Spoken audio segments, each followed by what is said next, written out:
last thing we believe is that it's all about a doomsday, that we are merely the disciples of Nostradamus.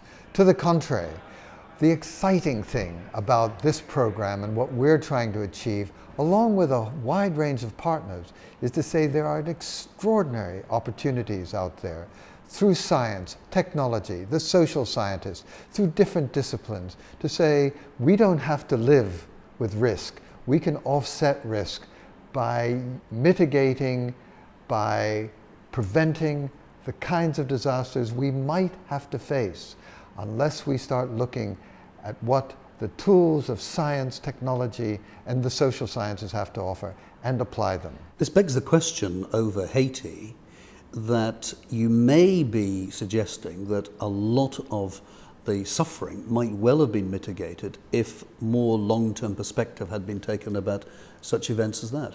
Haiti is, sadly to say, a perfect example of how greater attention to prevention could literally have saved hundreds of thousands of lives.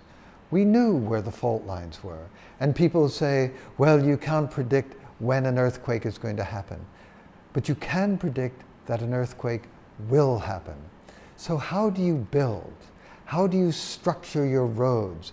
How do you actually build your schools and your hospitals and all the other institutions that people need so that people can get on with their daily lives and survive?